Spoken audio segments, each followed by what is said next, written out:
Dios les bendiga, hermanos. En esta mañana les invito a que se pongan de pie. Damos gracias a Dios por estar un día más en su casa para esta escuela dominical y para aprender su palabra. Yo le voy a invitar que abra su Biblia, hermano, en Romanos. Vamos a estar leyendo en el capítulo 8, versículo 37 en adelante. Romanos capítulo 8, versículo 37 al 39. Ahí le damos lectura y de esta manera comenzamos la escuela dominical. Amén. Me indica con un amén cuando lo tenga listo, hermano, por favor. Romanos 8, 37. Dice así la palabra del Señor: antes, en todas estas cosas, somos más que vencedores por medio de aquel que nos amó, por lo cual estoy seguro de que ni la muerte, ni la vida, ni ángeles, ni principados, ni potestades, ni lo presente, ni lo porvenir, ni lo alto, ni lo profundo, ni ninguna otra cosa creada nos podrá separar del amor de Dios que es en Cristo Jesús, Señor nuestro. Somos más que vencedores, dice la palabra del Señor, y dice que nada nos podrá separar del amor de Dios. Amén.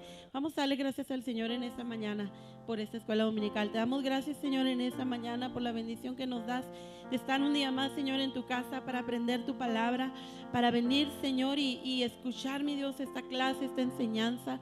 Ayúdanos, Señor, para poderla entender, comprender, para poderla atesorar en nuestro corazón, Señor, y que tengamos la voluntad, mi Dios, de ponerla por obra. Seas tú, Señor, el que ponga en nosotros el querer como el hacer. Bendice, Señor, a cada uno en esta mañana, a cada una de las clases, Señor, a los maestros, a los que vienen en camino, Señor, a los que escuchen desde casa en esta mañana, ahí donde ellos se encuentren. Sea tu Espíritu Santo el que obre, Señor, en sus vidas, ministrando a su corazón. Guarda, Señor, a cada uno, mi Dios, y permítenos seguir creciendo como iglesia, Señor, como cuerpo, mi Dios, y seguir edificándonos los unos a los otros, pero sobre todas las cosas, Señor, estar listos y preparados para servirte a ti. Te damos gracias y todo lo ponemos en tus manos, en el nombre precioso de Jesús. Amén. Y cantamos, hermanos, este canto y después de ello pasamos a nuestras clases.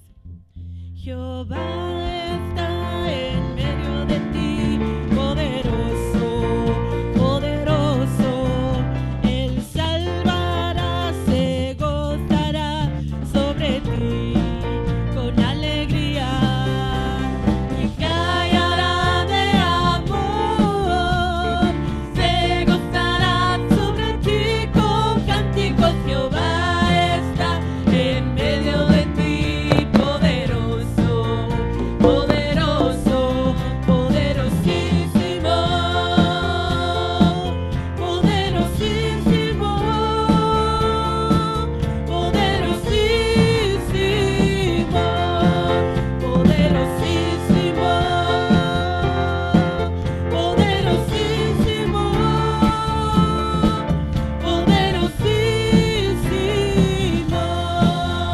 Jehová está en medio de ti, poderoso, poderoso. Él salvará, se gozará sobre ti con alegría y callará de amor. Se gozará sobre ti con cánticos. Jehová está en medio de ti, poderoso, poderoso, poderosísimo, poderosísimo,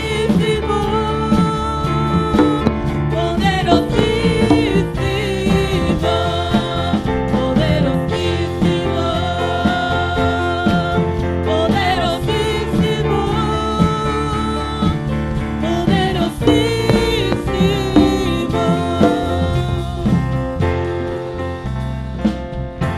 Amén. En medio de nosotros está el Señor. Dios les bendiga, hermanos. Pueden ocupar su lugar y de esta manera pasamos a nuestras clases.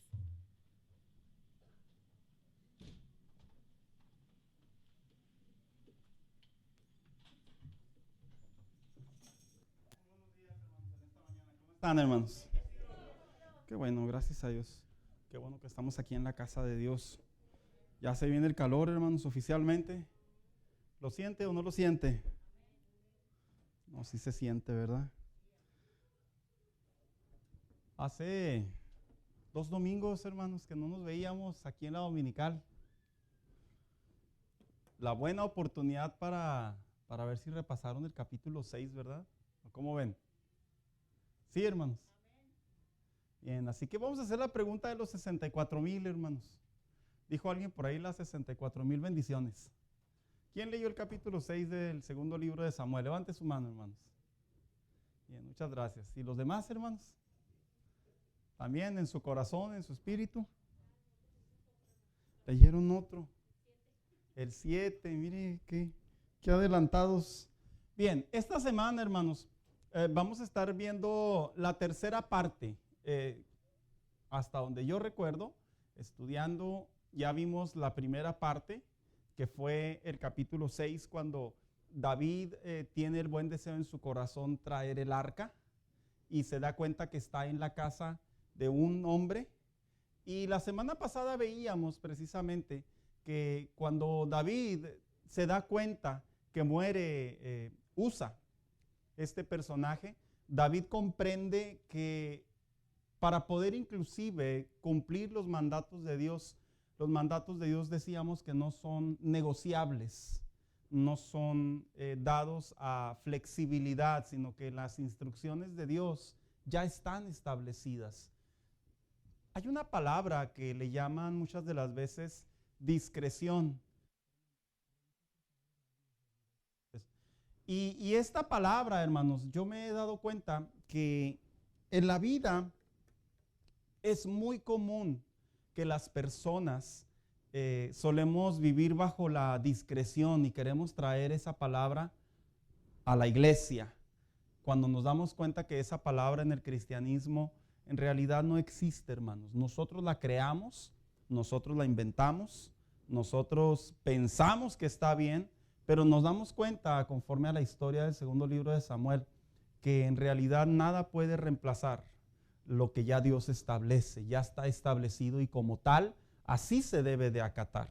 Esta semana, hermanos, vamos a abordar esa tercera y última parte en donde ya el rey David se da cuenta del error que cometió y que costó una vida de un hombre y que llamaron a ese lugar Pérez Usa, vamos a llamarlo en memoria de la tragedia que sucedió. Pero en esta ocasión nos vamos a enfocar en esa parte en donde ya sale el arca, ahora sí, de manera correcta. ¿Cómo era la manera correcta entonces? ¿Y qué sucede cuando David llega a la ciudad? Así que esta parte, hermanos, nosotros la hemos llamado adoración establecida por Dios. Usted ve ahí la imagen del arca un poquito chueca. No crea que está la tele chueca. Bueno, sí está un poco. Pero en realidad es la imagen la que se ve un poco así ladeadita. Esta imagen que usted ve aquí es la que, de acuerdo a las instrucciones del libro de Levítico y el libro de Éxodo, es como Dios le había establecido a Moisés que debería de ser el arca del pacto, este cofre de oro o bañado de oro con esos ángeles, pero a la misma vez con esas argollas que sostenían una vara y esa vara recaía sobre los hombros de los levitas. Así que vamos a ver en este capítulo, hermanos, ¿cuál es la adoración establecida por Dios? ¿Por qué es tan importante tocar este tema, la adoración establecida por Dios? Vamos a entrar brevemente ahora en clase. Dice, hablar del tema de una de la vida de adoración en la actualidad, dice, existen muchos puntos de vista. Yo creo que sí. Cuando se habla de la adoración, se han dado muchos puntos de vista. Usted puede ver diferentes grupos cristianos o no cristianos en donde dicen a través de sus actos que están adorando a Dios. ¿Y por qué uso ese término? Porque independientemente los siglos que pasen, independientemente lo bonito que se vea, lo moderno que se vea, independientemente lo místico que se vea o lo sobrenatural que se vea, hermanos, nada de eso, si no está de acuerdo a la Biblia, no puede ser adoración. Eso es algo que la iglesia se ha enfrentado mucho en la actualidad. La gente ha malinterpretado la adoración debido a un montón de desinformación y pseudomaestros que enseñan lo que es la adoración, tergiversando, violando, desvirtuando, creando herejías en relación al término de la adoración.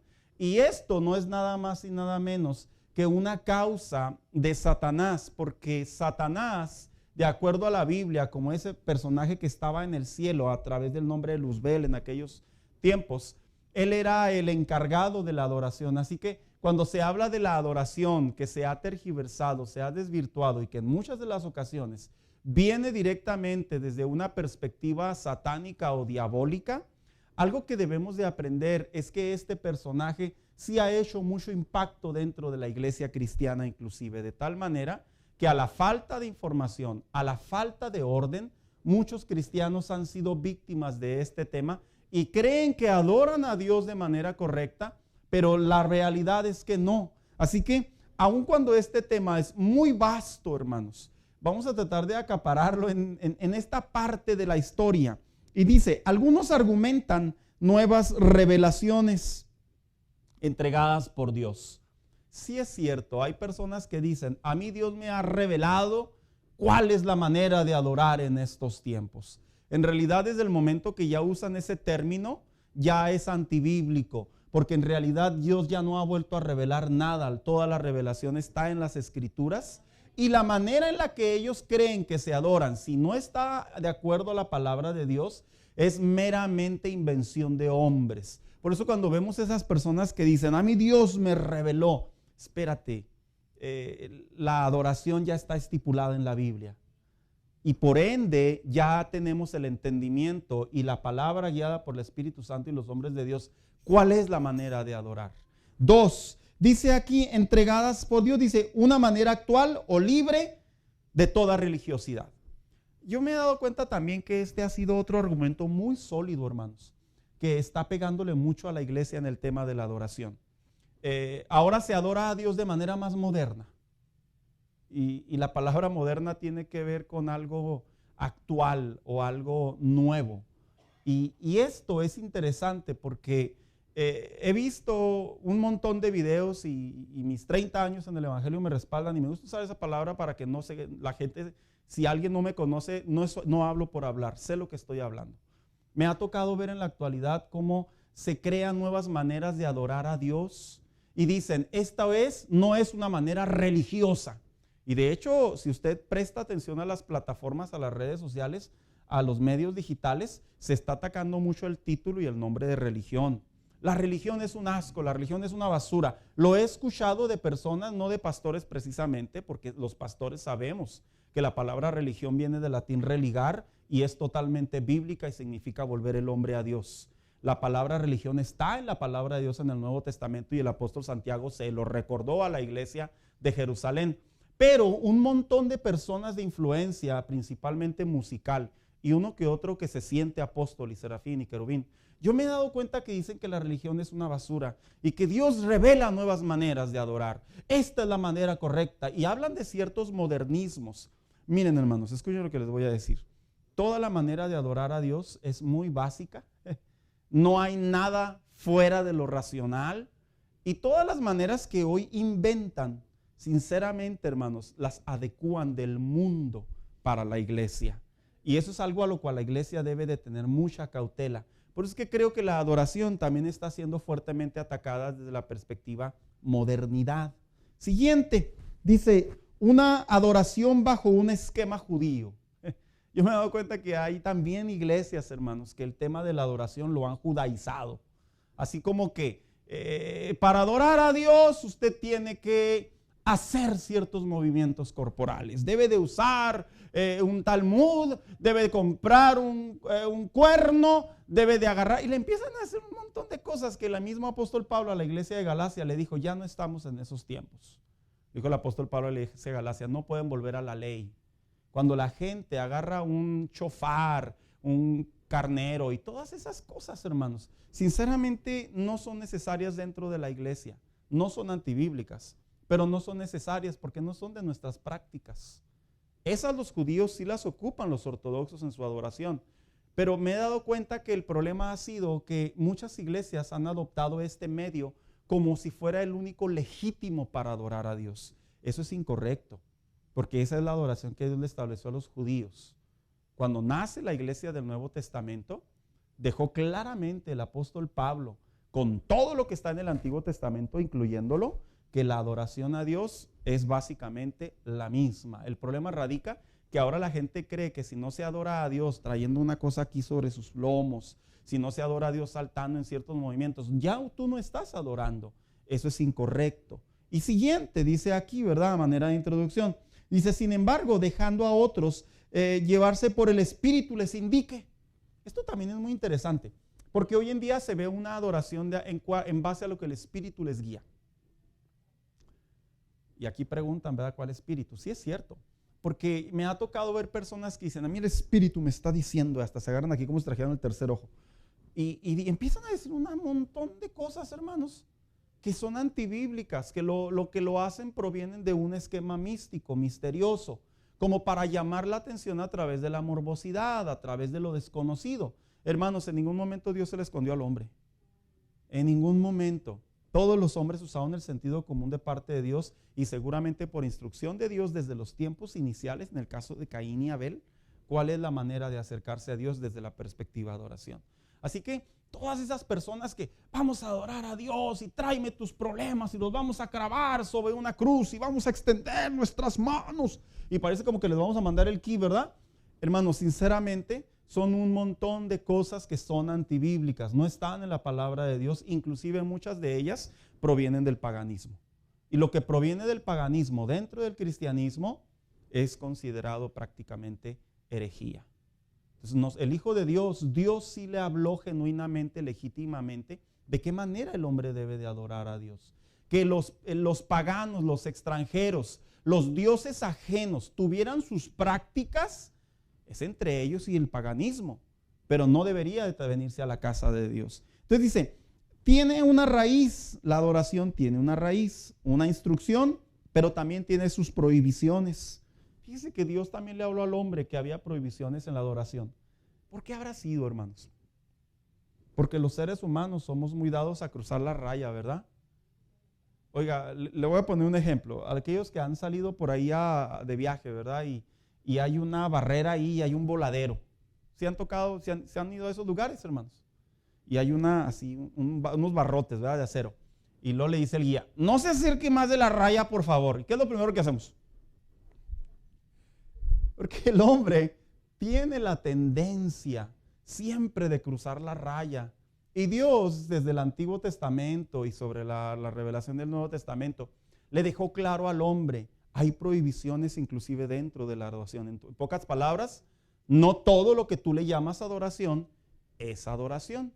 Entonces, también existen, dice, y estas no han cambiado sin importar su pensamiento. No importa quién lo diga, si lo dice un hombre de mucha influencia, si lo dice un personaje de muchos años en el Evangelio, si lo dice un personaje reconocido en el ámbito político o en el ámbito cristiano, si no está basado en la palabra de Dios, ya tenemos un grave problema. Sin importar, vuelvo a repetir, sin importar inclusive si soy yo. Si yo como pastor estoy presentando algo en relación a la adoración, que es el tema que vamos a tratar, lo estoy presentando y no está de acuerdo a la Biblia, usted tiene toda la autoridad para decirme, pastor, eso no está en la Biblia. Entonces ahí ya se puede llegar a una conclusión, ¿verdad? ¿Qué es lo que Dios establece? Y a la misma vez, ¿qué es lo que mi opinión muy personal puede establecer? Que si no está en la Biblia, a la Biblia no le importa, hermano. Y a usted tampoco le va a importar. Usted mándeme por un lado, desvíese. ¿Por qué? Porque ya Dios estableció la manera de adorar. Por acá.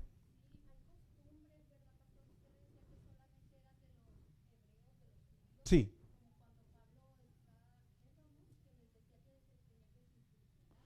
Ese fue un asunto muy, muy serio, que los judíos querían circuncidar a los gentiles y Pablo recibe la revelación del Señor y le dice, no es necesario, lo que se circuncida ahora es el corazón.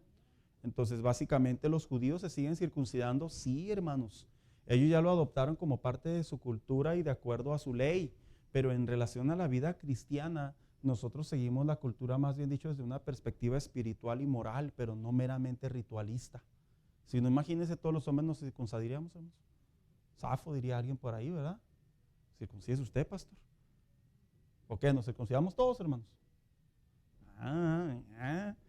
Porque en realidad hay que poner las cosas en su lugar. Así que ya que vimos ese marco en la introducción, brevemente lo repito. En este capítulo hemos visto el arca en tierra de Abinadab. El arca de Dios no es un amuleto.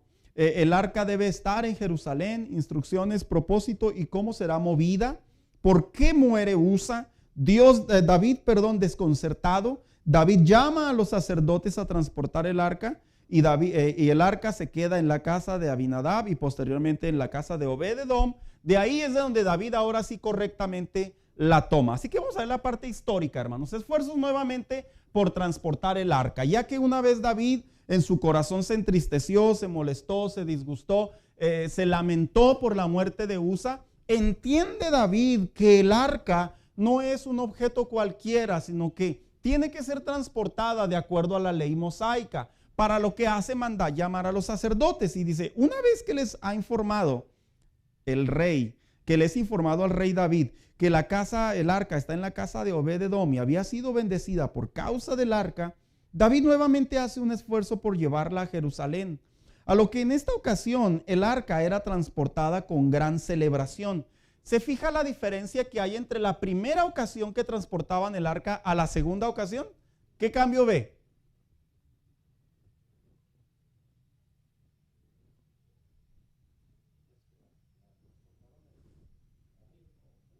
Bien, la primera iba transportada en bueyes y iba custodiada por los hijos de este personaje que ya mencionamos, Abinadab Obed-edom. Y luego, ahora ya viene transportada no en bueyes, sino viene transportada personalmente por sacerdotes. Esa es una gran diferencia. ¿Qué otra diferencia se ve? Ya no iba en una carreta, ahora iba sobre hombros. ¿Qué más? Esa es una diferencia que se ve entre la primera, vamos a llamarlo la primera travesía y la segunda. En la primera travesía seguramente iban caminando, pero en esta el autor ya dice que iban celebrando. ¿Qué más diferencias ven? En esa celebración iban danzando y adorando. ¿Qué más ven de diferencia entre la primera y la segunda travesía? Otro, en el primero no hace mención de sacrificio, sino simplemente iba siendo transportada. En esta segunda ocasión dice que cada ¿cuántos pasos?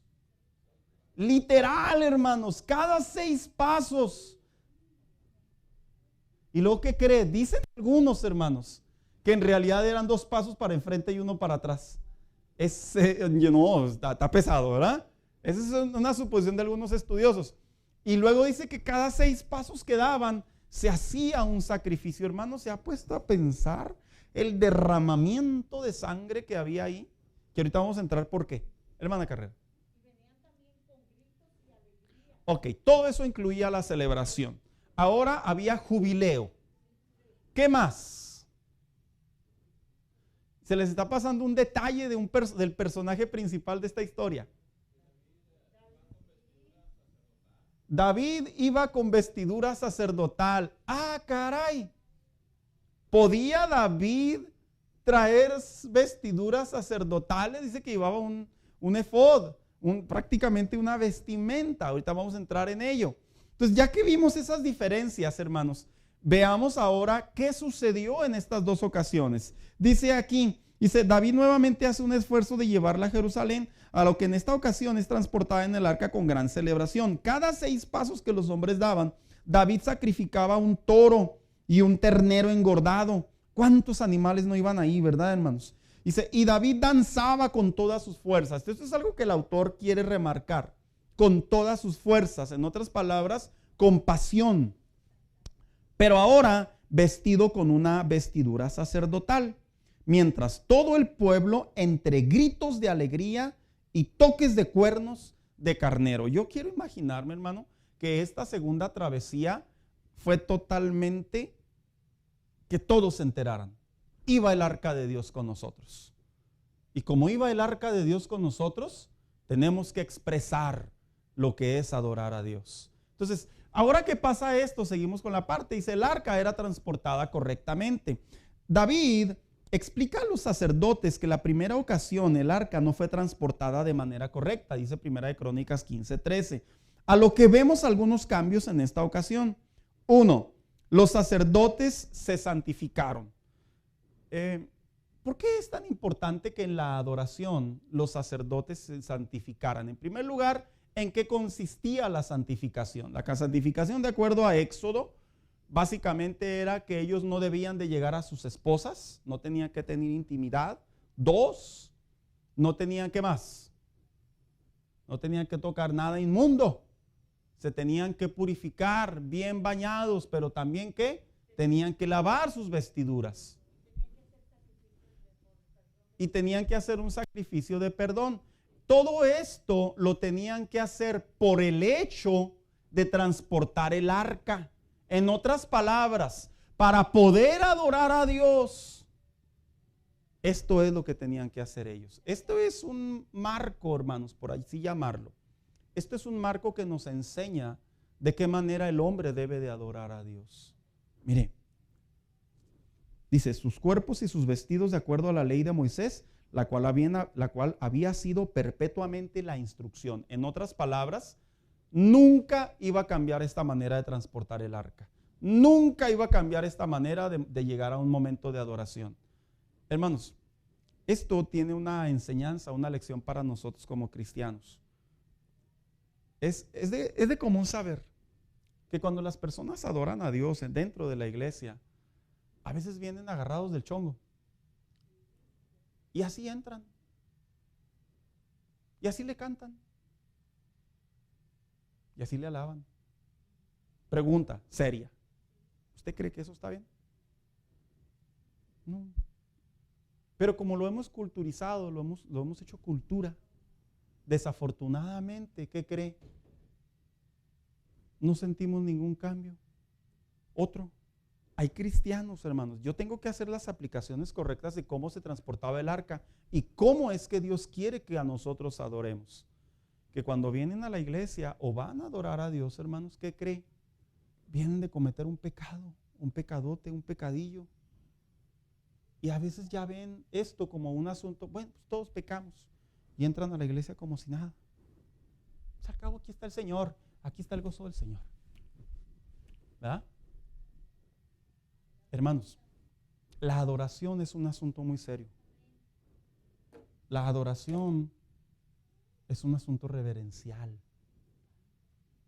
Es un asunto santo, divino. De hecho, es el reflejo de la santidad de Dios. Hermana Carrera. Entonces lo que David en la primera ocasión omitió fue el juicio de la ley. En otras palabras, la manera correcta en la que Dios lo había establecido en la ley mosaica. Y en esta segunda ocasión, cuando ya ve una tragedia, dice, no, sí, hay que adorar con entendimiento. Se santificaban. Entonces, ¿qué debo de hacer yo cuando voy a adorar a Dios? Hermanos, sinceramente, mire, esto es algo que es inevitable, todos lo vemos, y yo lo he visto en toda mi vida, no se preocupen, no nomás aquí. La gente llega, entra, para variar, algunos entran tarde, sin agraviar a nadie, ¿verdad? Entran tarde y luego van y luego se paran y... Yo digo, pues ¿a quién le estás palmeando? ¿A la mesa o qué? Hermano, uno debe de entrar a la iglesia pensando, preparando su corazón de que vengo a adorar a Dios.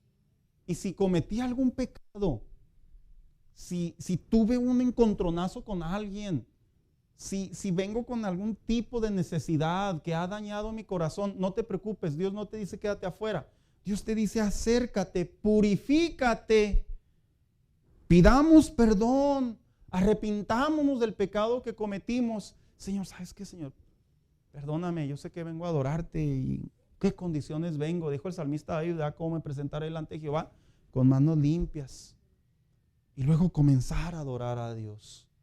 Hermanos, ¿se da cuenta por qué a veces cuando adoramos a Dios no pasa nada? Porque traemos nuestras manos o nuestro corazón sucio. David tuvo que purificar a los sacerdotes. 2, el arca sobre sus hombros. Era institución de Dios que el arca debería recaer sobre los hombros. ¿Qué significa? Es un símbolo de cargar los preceptos de Dios. ¿Qué contenía el arca?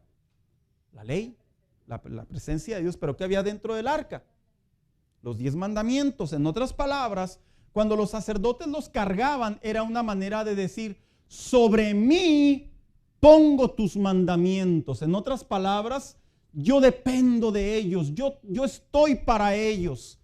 Aplicándolo a la vida cristiana, que el cristiano cuando adora a Dios, la rebeldía no encaja, no entra, no funciona.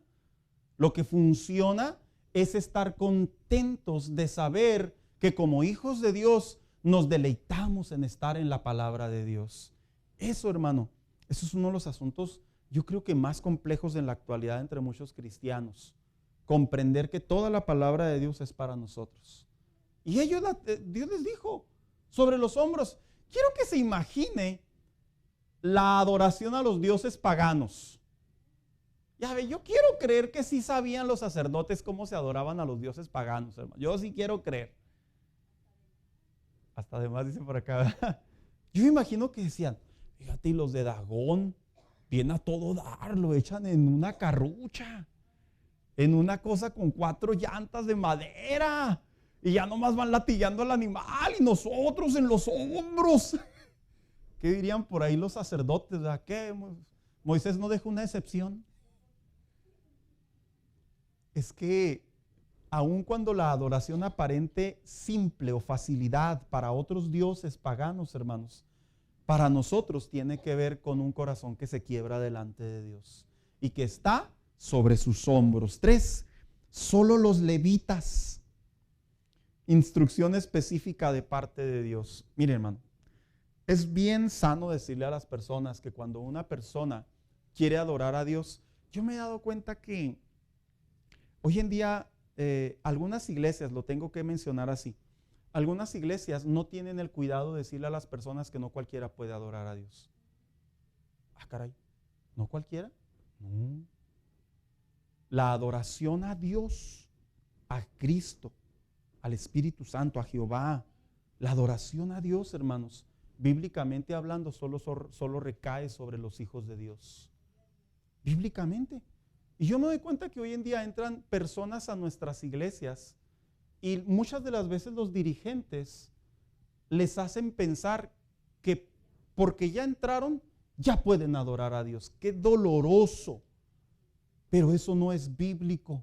Mire, no cualquier hebreo por ser hebreo, cualquier judío por ser judío, podía cargar el arca. ¿Y qué simbolizaba el arca? La presencia de Dios. ¿Y qué estaban haciendo cuando transportaban el arca? Iban adorando. Entonces, por muchos judíos que hubiera disponibles, por muchos judíos más fuertes que los sacerdotes, la instrucción perpetua era: solo ustedes pueden cargar el arca, la adoración que le pertenece a Dios. Hermano mío, este es un tema muy sensible. La gente debe de saber que para poder adorar verdaderamente a Dios, de acuerdo al capítulo 4 del libro de Juan 23 y 24, la adoración solo puede ser de los verdaderos adoradores. Y los verdaderos adoradores, ¿quiénes son? Los que nacieron del agua y del Espíritu, como dijo en el capítulo 3 a Nicodemo. Y en el capítulo 4, ¿a quién le dice la mujer samaritana? Tales adoradores el Padre busca. ¿Y a cuáles adoradores se refiere? A los que adoran ¿en qué? En espíritu, los que tienen ya al Espíritu Santo, y en verdad, los que ya vieron la verdad de la gracia de la salvación. Este es un asunto muy serio, porque hoy en día vemos muchas personas. Entonces, ¿la adoración es exclusiva? Sinceramente, sí. Aunque suene, ay, pues ¿a poco Dios hasta en eso se fija? Claro, hasta en eso se fija Dios. ¿Por qué? Porque la adoración es un asunto de santidad, hermanos. Es un asunto serio, sí. Ahora, veremos ahorita más adelante. Ahora, dice el siguiente punto. Después de esto, dice, cada 6 pasos había un sacrificio. Esta es una parte muy interesante, porque yo vengo poniendo un título acá arriba. El arca era transportada ya no de manera correcta. Yo la menciono con alegría y pasión. Lo que mencioné anteriormente era lo establecido por Dios. Esto que vamos a ver a continuación es lo que David, por cuenta propia, por su corazón rendido a Dios, él expresó. Bueno, correcto. Cada 6 pasos había un sacrificio. A pesar de que esto no estaba en la ley mosaica, No había ley mosaica que dijera que cada 6 pasos tenían que sacrificar a un animal. Algunos estudiosos opinan que este exceso de sacrificio comunicaba expiación, consagración y anhelo de comunión. O sea, en otras palabras, lo que David estaba haciendo era una manera de decirle a Dios: todo esto que estoy haciendo cada 6 pasos, quiero que tú sepas que mi adoración hacia ti, mi comunión hacia ti, mi consagración hacia ti va a ser desbordante, va a ser exagerada. Quiero que todos sepan, que todos huelan. Se imagina, hermano mío, toda la sangre derramada sobre la tierra, sobre la vía. Y la gente se preguntaba: ¿qué pasó aquí? Y aquellos podían responder: por aquí estaban pasando unos israelitas que iban adorando a Dios. Y como el sacrificio, la sangre, era símbolo de comunión, era símbolo de buscar el perdón, la misericordia de Dios, David lo quería expresar de una manera abierta. ¿Hay algo de malo en ello? En absoluto. De hecho, hermano mío, donde sí hay algo de malo es cuando el cristiano es reservado y no quiere expresar su adoración a Dios. No, yo así porque me da vergüenza, ¿verdad? No, cada quien, ¿verdad? Yo así porque me da vergüenza. No, yo creo que así. Pero me gusta hacer esta ilustración. Pero cuando uno no anda en Cristo, ahí andaba arriba de la mesa de la table, allá bailando el gato volador, ¿verdad? Y vienen a Cristo y se hacen muy corderitos. Hermana Carrera. Todavía no entro en ello, ¿verdad?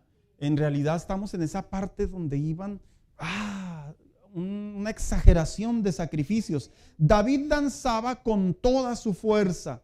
Este acto expresaba que David no se reprimía. ¿Qué significa reprimir?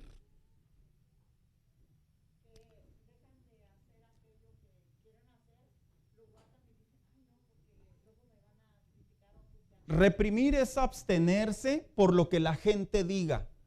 Y David dice que danzaba con toda su fuerza. Nada detenía su sentimiento de expresar abiertamente su gozo. A ver, entonces David era muy expresivo. Y así deben de ser todos los cristianos. No, pues así era David. ¿Yo qué? Mire, hermano, ¿sabe por qué David expresó? Porque sí hay un porqué. David se manifestaba de tal manera. Porque si usted mira la vida de David para atrás, David fue protegido, guardado, escogido, guiado, apoyado directamente por Dios. ¿Y de cuántas veces Dios lo salvó? ¿Quién no va a estar agradecido al punto de no abstenerse o no reprimirse de lo que Dios ha hecho con ellos? Yo entiendo cuando el carácter de un creyente es, vamos a llamarlo, pasivo, porque sí hay creyentes pasivos. Es correcto, no es pecado. El pecado radica, escuche lo que le voy a decir, cuando usted dentro de su interior, usted quiere adorar a Dios, pero a usted le da vergüenza que la gente piense y diga algo de usted. Ahí sí hay un error. Cuando usted quiere expresar su gozo hacia el Señor de alguna manera y usted dice: ay, qué vergüenza que me vean los demás. Ahí sí hay un problema.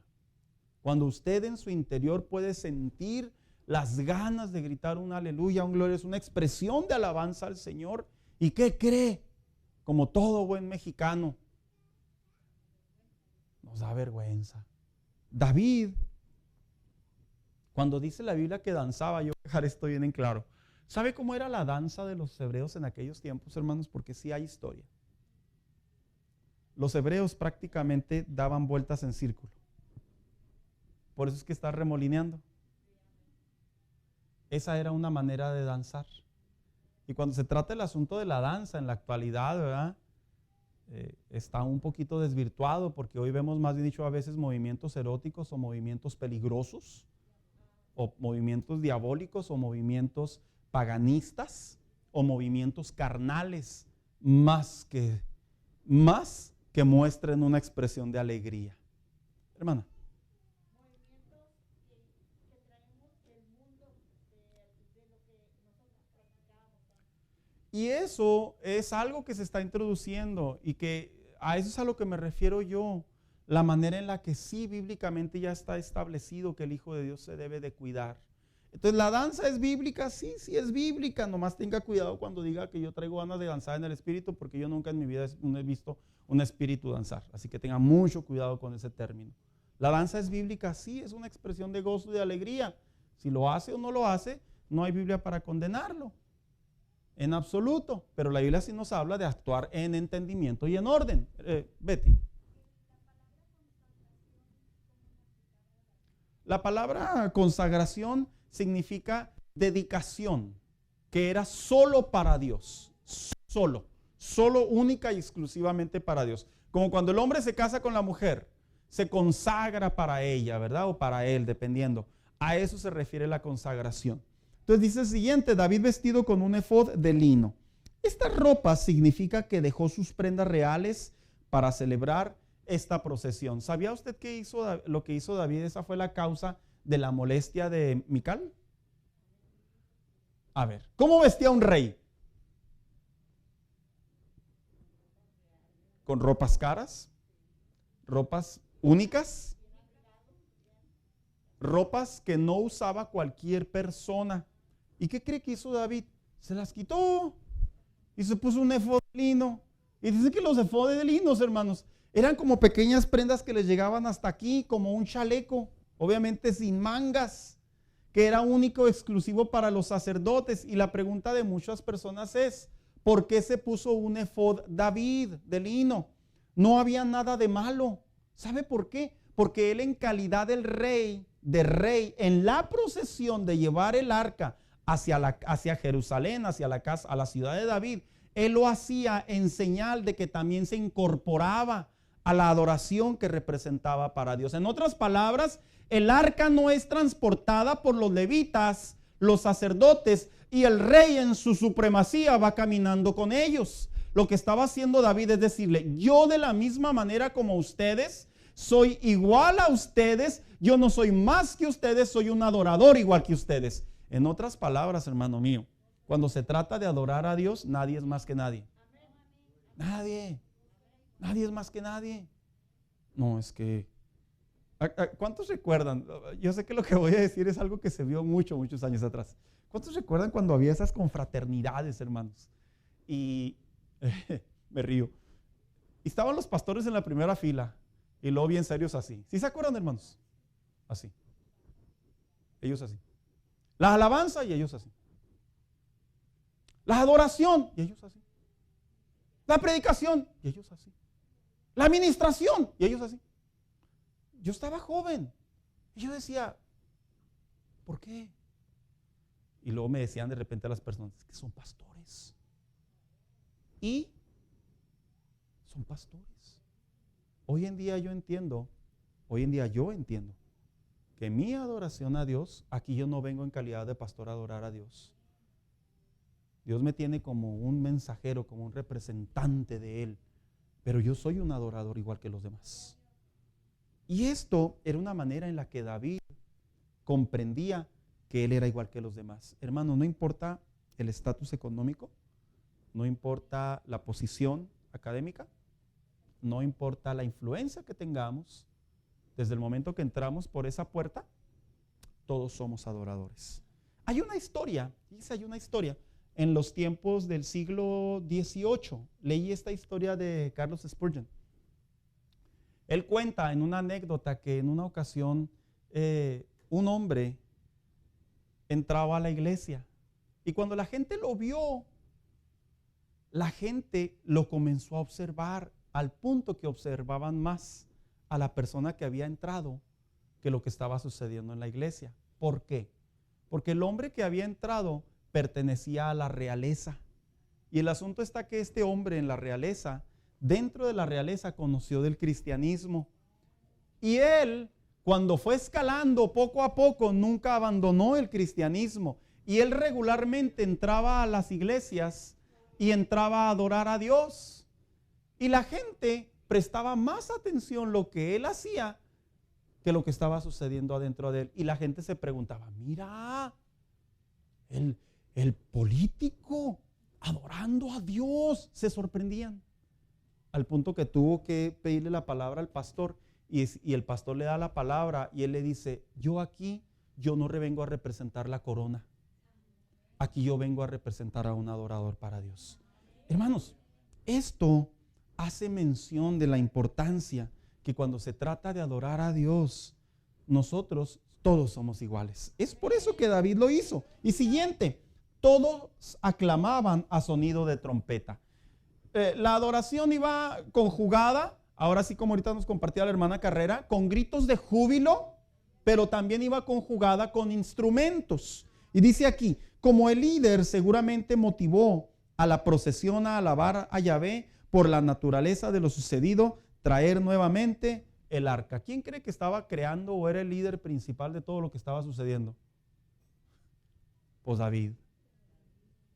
En otras palabras, hermanos, cuando usted ve a los levitas, a los que ministran, y que los ve a ellos contentos y que quieren transmitir y que quieren que adoremos, hermanos, o sea, no crea que se están acabando por ahí la garganta del día o se van a quedar con la lengua de fuera ay, mira, que le echen ganas. No, lo hacen para que nosotros nos incorporemos con ellos también para adorar a Dios de la misma manera.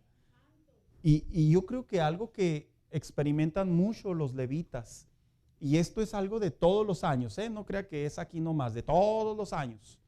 Yo me he dado cuenta que a veces los levitas expresan cierta inconformidad o cierto dolor, porque a veces dicen, nosotros venimos a adorar a Dios y a veces vemos a las personas que no vienen en el mismo espíritu. Hermanos, ellos están aquí no para producir música, ellos están aquí para juntos ministrar a Dios. Y con ese espíritu y ese fervor o esa pasión que usted vea en ellos, no es que nos quieran contagiar, no, es que ellos son los encargados de Dios para transmitir y que nosotros también adoremos a Dios. Entonces, no debería de decir así como que, ¿cuántos se acuerdan cuando iban de repente a los paris? ¿Verdad? Ahí estaba ahí el norteñón del grupo, ahí el dueto, ahí los mariachis, ¿verdad? Ahí estaba la gente sentada, tome, ¿verdad? O cante, o fume, yo qué sé. Y luego, ¿qué hacía la gente? Nada, nomás ahí, pues para eso te pagan, para que le toques. Como cuando va a los restaurantes, ¿verdad? Y de repente los ve. ¿A poco usted deja de comer? Oh, que le cante, que le tire palomazo. Y a veces cuando venimos a la iglesia, se crea ese ambiente. Que ellos le echen ganas. Ellos son los encargados. Ellos quieren que nos incorporemos también a esa adoración. Porque si usted presta atención, toda esa travesía de transportar el arca, en todo momento, no solo hubo una adoración correcta, sino también hubo una pasión que se desbordó. Hermanos, cuando nosotros entramos a la iglesia principalmente y como comunidad, como grupo, en reunión, el arca está aquí para nuestro entendimiento bíblico. La presencia de Dios está aquí y si está aquí, debemos de comportar y adoptar este mismo método que se vio al momento de que se transportó el arca. Y dice de la siguiente manera: en cada uno de estos eventos su significado es importante para nuestras vidas. La razón es porque nos enseña que la adoración a nuestro Dios debe de ser de manera bíblica, genuina, apasionante, pero sobre todo que provenga de un corazón que comprenda su razón de ser. En otras palabras, los sacerdotes se prepararon. En otras palabras, el rey se puso al nivel de cualquier otro sacerdote. En otras palabras, había animales para sacrificar y mostrar la comunión exagerada con Dios. Había un lugar hacia donde dirigirnos y todos estaban en el mismo espíritu. Algo, hermano, que yo creo que cuando las iglesias adoptemos este pensamiento, ahí sí me atrevo a creer, hermanos, que se van a despertar avivamientos. Ahí sí le puedo decir ahora. ¿Cómo y quién adora a Dios de manera bíblica? A pesar de que han abierto su mente a este tema algunos líderes, Dios ha establecido órdenes perpetuas de enseñanza sobre el tema de la adoración a su pueblo, que a pesar de no ser judíos, somos pueblo injertado. Como primera instancia, quien verdaderamente puede adorar solo son los salvos y es la adoración que Dios quiere. Juan 4, 22 al 24, por favor, quien me ayude a leerlo. Y participar en la administración de este tema, como lo debemos hacer con corazón limpio, apasionado y legítimo, conforme a la Biblia.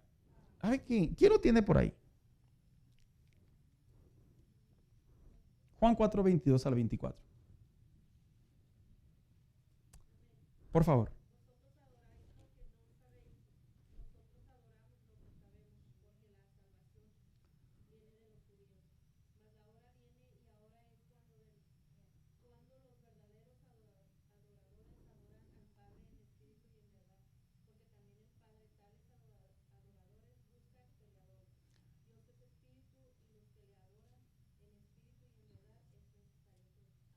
En otras palabras, Dios sí establece quienes pueden adorar. Ahora, aquí hay algo bien interesante que yo lo voy a expresar porque si usted lo ha visto, es bueno que usted sepa a juicio qué es lo que la Biblia opina. Hoy en día vemos que a algunas iglesias, hermanos, sí se ha visto y lo tengo que expresar. Algunas iglesias contratan músicos, pero el problema no es contratarlos. El problema es que no son salvos, no son creyentes, argumentando que ellos lo único que vienen a hacer es participar. Esto no es secular, ni es humano, ni es musical. Esto es netamente adoración y de ahí se desprende todo lo demás. En otras palabras, cuando usted se entere, escuche que una persona sube a un lugar sin ser salvo, sin ser cristiano, como punto de partida, no es bíblico. Pero canta bien bonito, no importa. Hace poco me tocó ver en las redes sociales, omitiré el nombre, me tocó ver en las redes sociales un pastor muy popular aquí en Estados Unidos, hispano, para ser más específico, argentino, y hizo una publicación así: estamos buscando en nuestra iglesia cantantes, y clara y directamente puso así: no importa que no sean cristianos, no importa que no asistan a una iglesia, no queremos adoradores, no queremos levitas, no queremos gente de otras iglesias, lo que queremos es gente que cante bien. Esto abrió una revolución, hermanos, en debate en las redes sociales, porque ahora pareciera ser que algunos pastores piensan que cualquiera puede subir. No importa si la iglesia es chiquita, mediana o grande, Dios habita sobre ellas y establece un método perpetuo de adoración. ¿Por qué lo digo? Vuelvo a repetir, porque si usted se entera de esto en otras iglesias, no piense usted que están correctos. Es antibíblico, no está en contra de la Biblia. Está en contra de la Biblia. Ya me figuro yo a los sacerdotes, ¿verdad? En los tiempos antiguos, diciéndole, pues háblale a algunos de los filisteos que toquen bien para que vengan y nos ayuden. Ya me imagino a Salomón acercándose a todos los jebuseos. A ver, ¿quiénes de ustedes le tiran bien a la cantada? Porque vamos a inaugurar el templo y los necesitamos. El tema de la adoración es exclusivo de los hijos de Dios. Que canten feo es otro asunto, ¿verdad, hermanos? Que cantan feo, por favor, mejoren. Si no lo hacen para la gloria de Dios, pues entonces no canten, por favor, porque duele mucho, no está bien. Mejor prepárese. Pero debemos de aclarar que la adoración es única y exclusivamente le pertenece a Dios, musicalmente hablando y vocalmente hablando. Ahora, dice después aquí, dice, David celebra con el pueblo el retorno del arca. Mientras el arca se acercaba a la ciudad, Mical, la esposa de David, lo mira desde su ventana y al ver al rey saltar y danzar delante del Señor, lo menospreció en su corazón. Una vez que el arca dentro de la ciudad, el rey ofrece holocaustos expresando consagración, ofrendas de paz expresando comunión. Bendijo al pueblo en el nombre del Señor de los ejércitos, repartiendo una torta de pan, un pastel de dátiles y otro pastel de pasas, y a todo el pueblo, y así su retorno a su palacio. Fíjese que cuando llega el arca, David generosamente a todo el pueblo que estaba ahí les empezó a repartir. Es que le digo una cosa, la adoración desprende generosidad, hermanos, es algo interesante.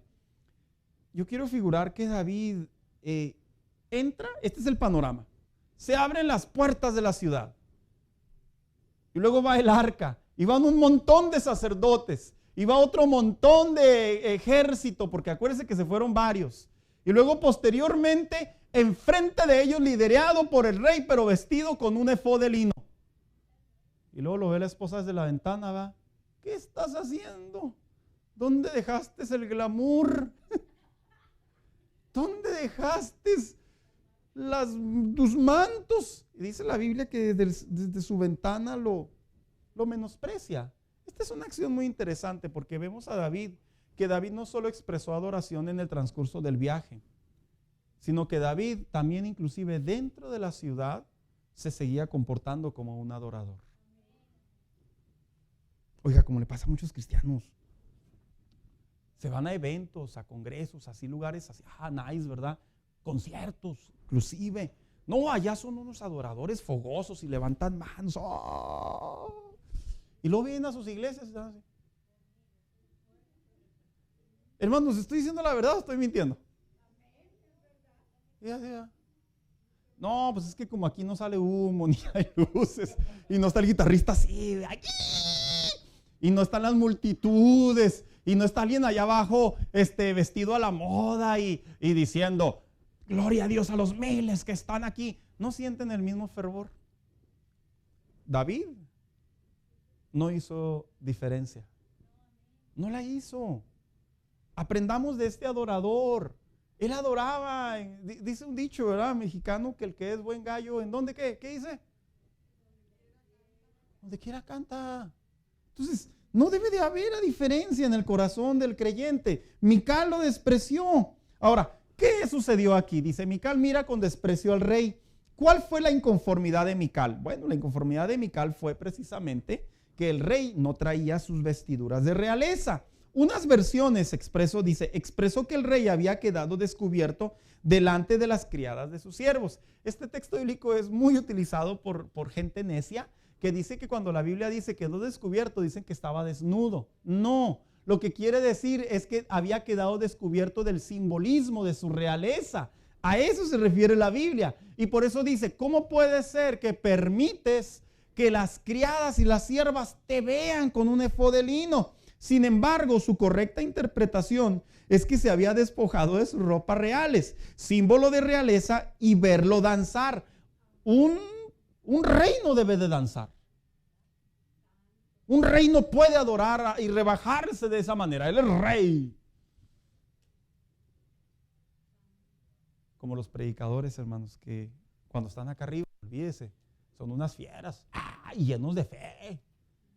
Y luego se bajan y son unos corderitos. Hago mucho estas aplicaciones, hermanos, porque son cosas que están pegándole mucho al cristianismo, y a veces los cristianos decimos que pues, ¿verdad? Porque son así las cosas. No, el que cambia es uno.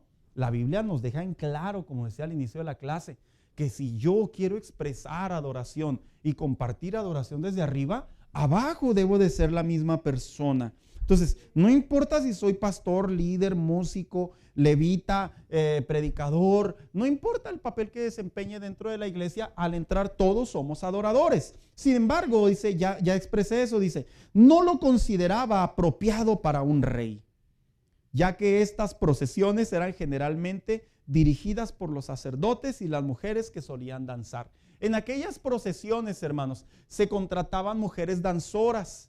Y aquí lo que le llamó la atención a Mical, ¿qué estaba haciendo David ahí? En realidad no solo fue el hecho de que el rey estaba como líder, el rey no traía sus realezas y el rey todavía, para variar, públicamente a la entrada de la ciudad estaba adorando a Dios. Es que cuando una persona es adoradora, hermanos, la verdad, hermanos, somos adoradores en todos lados. Si usted anda en el parque y usted comienza a adorar, si usted va a su trabajo, de repente ahí usted empieza a adorar. Es que es algo inevitable. Y dicen acá, lo corren. Bueno, pues el riesgo se corre. Yo me he enterado de otros que en los trabajos se avientan un gallo ahí. ¿Por qué uno no se va a arriesgar a adorar, ¿verdad? Si se trata de tomar adrenalina y mover riesgos? Es que hoy en día muchos cristianos son muy conscientes, ¿verdad? No más en la iglesia. Espérese, hermano. El adorador que traemos dentro debe fluir en todos lados. Obviamente, sabiendo en dónde estamos, pero hay cosas que no se pueden detener y entre ellas es un adorador. Así que dice que David le responde a Mical. A pesar de que el sarcasmo de Mical pudo haber creado descontento en David, él respondió en base a su corazón que había sido elegido por Dios. Fíjese que la causa de la devoción, de la adoración, de la pasión de David fue precisamente que había sido elegido por Dios y no por el pueblo, como su padre había sido elegido. ¿Se lo echó en cara? Parece que sí, ¿verdad?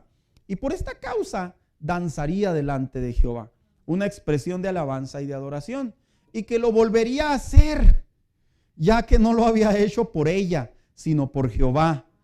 Así que su humillación no debía ser causa de molestia para Mical, y David no tomó en cuenta sus comentarios. Yo le voy a platicar una historia. Hace tiempo una persona me contó que cuando estaba en su iglesia y era el momento de los agradecimientos, me cuenta que esta persona siempre cantaba. ¿Alguien quiere agradecer? Y que esta persona levantaba la mano y que venía y daba gracias a Dios. Esta es una historia no de esta iglesia, hermanos, lo claro. Y que le decía, le doy gracias a Dios por la salud de mi alma, el perdón de mis pecados, el cuidado de mi familia, etcétera, etcétera. Y quiero cantarle este canto al Señor. Y esta persona, sí es cierto, siempre cantaba el mismo canto. Era lo único que se sabía, es el que le gustaba tal vez. Y después de un tiempo, dice que se le acercó una, ya ve, alguna hermanita, vea por ahí, de la church. Y que le dijo, ay hermana, ¿por qué siempre canta el mismo canto? Esa fue toda la frase. Esta persona me cuenta que ese comentario dañó su corazón. Y desde ese entonces no volvió a cantar. ¿Sabe que cuando uno adora a Dios, cuando uno alaba a Dios, estamos expuestos a la crítica, a la burla, estamos expuestos al menosprecio, a ser juzgados? Pero estas son cosas con las que tenemos que aprender a lidiar, hermanos. No todos tienen la madurez cristiana.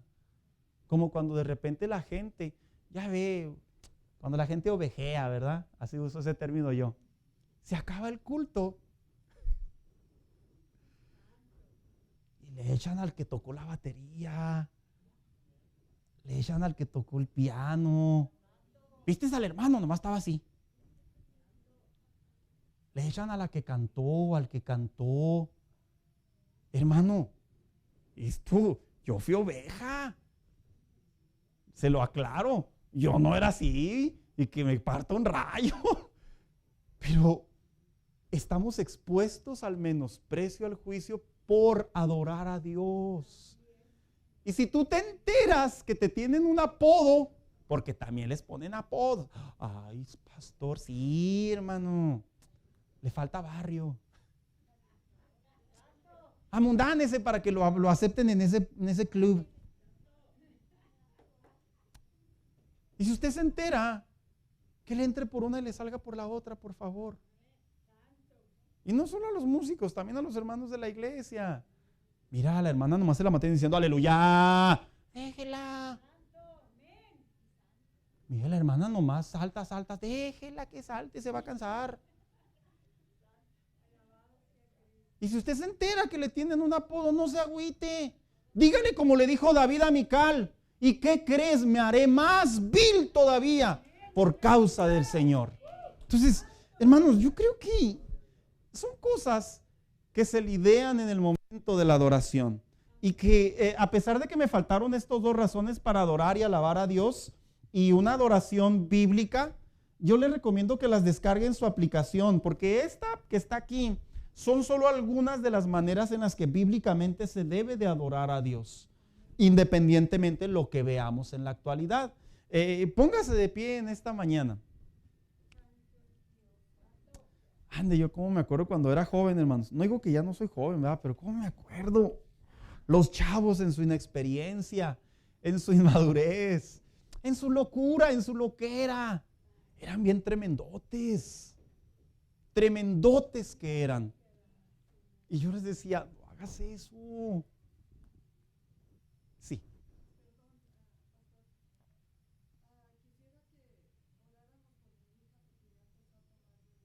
Bien. Sí.